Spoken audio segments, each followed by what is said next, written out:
नमस्ते भैया वानो। कक्षा 9वीं की हिंदी की इस घंटी में इस कक्षा में आप सभी का स्वागत है। भैया वानो, कल हम लोग सुमित्रानंद पंत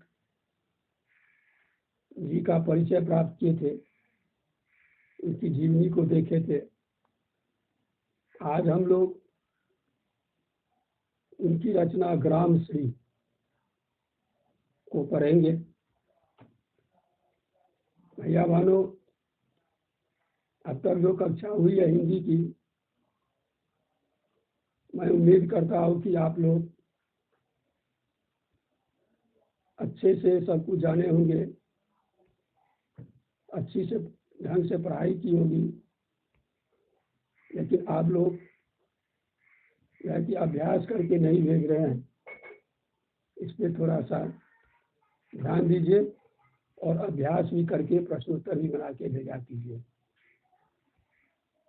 भैया वालों, सुमित्रानंद पंत जी का जो ग्राम श्री है, यानी पंत जी की ग्राम श्री कविता में गांव की प्राकृतिक सुषमा और समृद्धि का मनोहर चित्रण हुआ है। इसमें पंत जी खेतों में दूर दूर तक फैली हरियाली, लहलहाती फसलें, फल फूलों से लदी पेड़ पौधे, डालियां, शाखाएं और गंगा की सुंदर रेतों का जैसे वर्णन किया है, जो कि मन को रोमांचित करता है। उसी रोमांच की अभिव्यक्ति सुमित्रानंद पंत जी की यह कविता ग्राम श्री है। देखते हैं, इसमें कहते हैं कि फैली खेतों में दूर तलक मखमल की कोमल हरियाली, लिपटी जिससे रवि की किरणें, चांदी की सी उजली जाली। कह रहे खेतों में दूर तलक, दूर दूर तक मखमल की कोमल हरियाली, मखमल के जैसे कोमल। यहाँ पर उपमा अलंकार है। मखमल की कोमल हरियाली, मखमल के जैसे कोमल हरियाली। खेतों में दूर दूर तक ये कोमल हरियाली और उससे लिपटी हुई सूरज की किरणें, ऐसा प्रतीत हो रहा है मानो चांदी की उजली जाली से ढकी हो। अर्थात दूर दूर तक खेतों में घासों की जो हरियाली है, उस पर सूर्य की किरणें पड़कर इस तरह प्रतीत हो रहा है जैसे चांदी की उजली जाली हो। तिनकों के हरे हरे तल पर इल हरित रुधिर है रहा झलक, श्यामल भू तल पर झुका हुआ नभ का चिर निर्मल नील फलक। कहते तिनकों के हरे हरे तल पर, यहाँ हरे हरे पुनरुक्ति है, यहाँ पर पुनरुक्ति अलंकार है। हरे हरे तल पर इल हरित रुधिर रहा झलक, इल हरित, यहाँ ह वर्ण की पुनरावृत्ति हुई है। यहाँ पर जब किसी वर्ण की पुनरावृत्ति होती है वह अनुप्रास अलंकार होता है। यहाँ हिल हरित, इसमें क्या है? अनुप्रास अलंकार। रुधिर रहा झलक,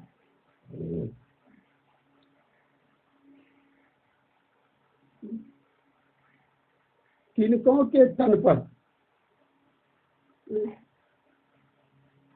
हरे हरे तन पर, यानी तिनकों के हरे हरे तन पर।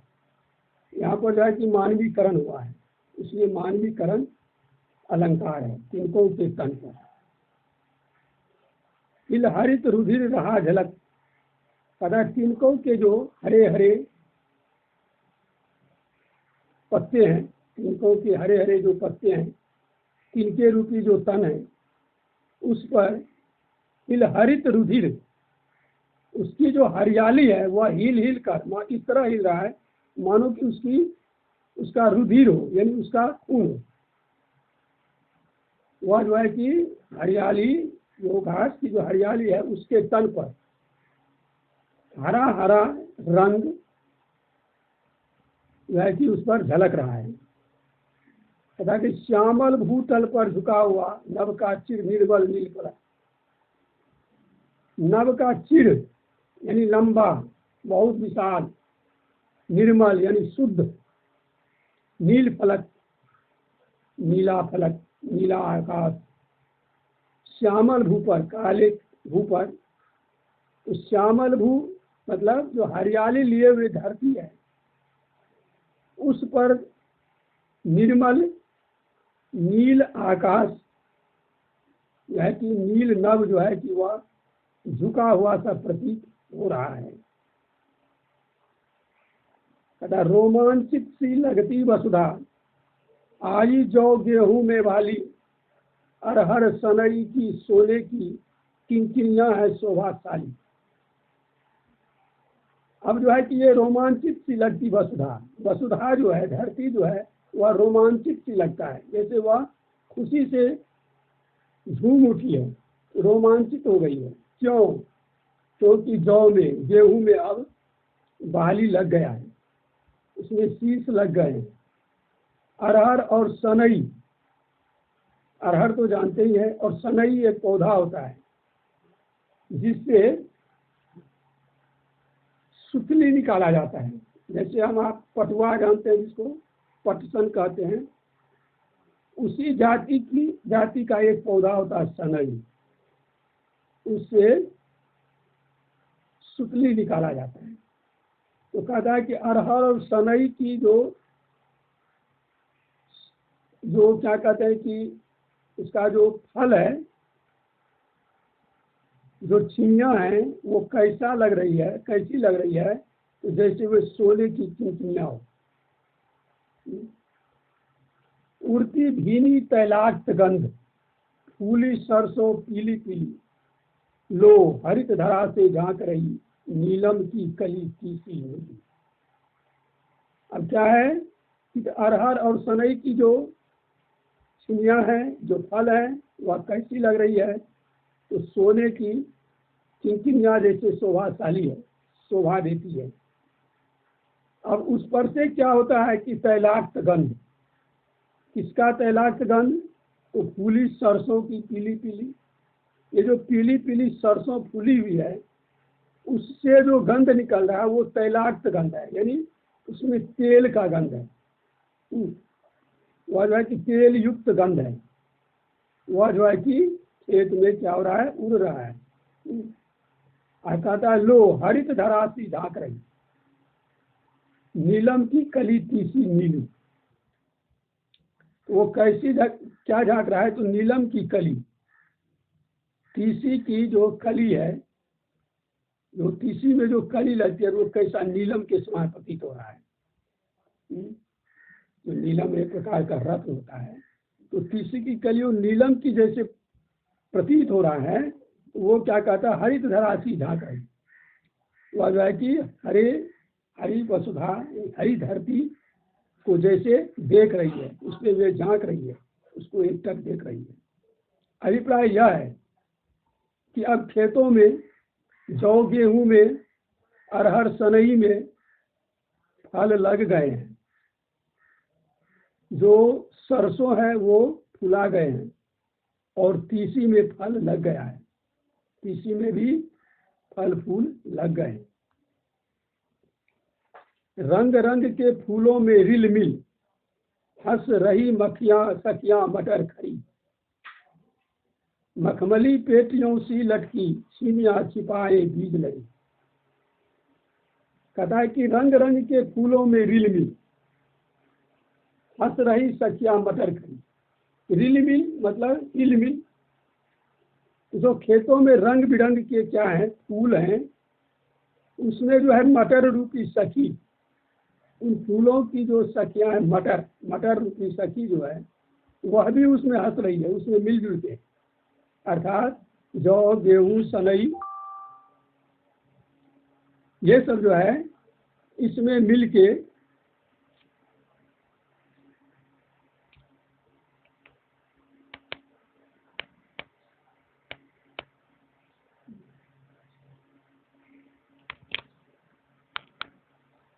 जौ, गेहूं, सनई आदि में मिल के मटर जो है वह भी क्या कर रही है, हंस रही है।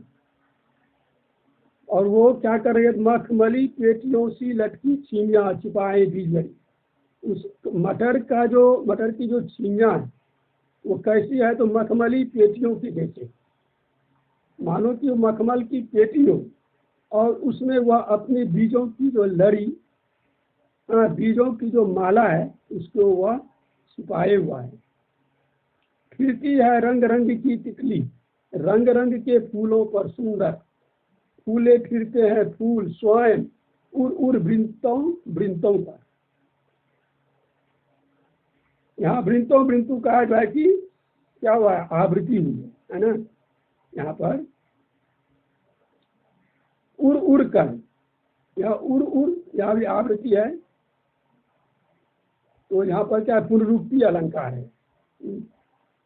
कहता है कि फिरती है रंग रंग की तितलियां, रंग रंग की तितलियां, रंग रंग के फूलों पर, रंग रंग के सुंदर फूले हुए फूलों पर वैसी तितलियां मंडरा रही है। और फूले हुए फूल स्वयं एक दूसरे के वृंतों पर, यानी डाली डाली पर, फूल जो है कि एक दूसरे के डाली डाली पर वह क्या कर रहा है, उड़ रहा है, एक दूसरे पर वह हवा से स्पर्श करके एक दूसरे पर वह झूल रहा है ना। तो ठीक है भैया, आज इतना ही पढ़ाएंगे, कल फिर आगे पढ़ाएंगे। अभी हमने देखा, क्या देखे कि अब खेत में जौ, गेहूं, सनई, अरहर, सरसों, तीसी आदि सब में फल लग गया है, सब में फूल लग गए हैं। रंग बिरंग के फूल में इधर जो है कि मटर सखी, यानी यह भी हंस रही है, यानी कि मटर में भी अब छीमियाँ लग गए हैं और उसके छीमी में जो है कि मखमली छीमी में दाने हो गए हैं। वो दाना कैसे है, तो लड़ी के रूप में उसमें छुपा हुआ है। और इन सब फूलों पर, यानी इन हरे भरे दुनिया में, हरी भरी दुनिया में विभिन्न प्रकार की तितलियां मंडरा रही हैं और फूल एक दूसरे के बीज पर, डालियां पर जो है कि लड़ रही है, झुक रही है। इससे जो है कि प्रकृति का सौंदर्य जो है कि वो काफी बढ़ गए हैं। ठीक है, कल और आगे पढ़ाएंगे। आज इतना ही, धन्यवाद।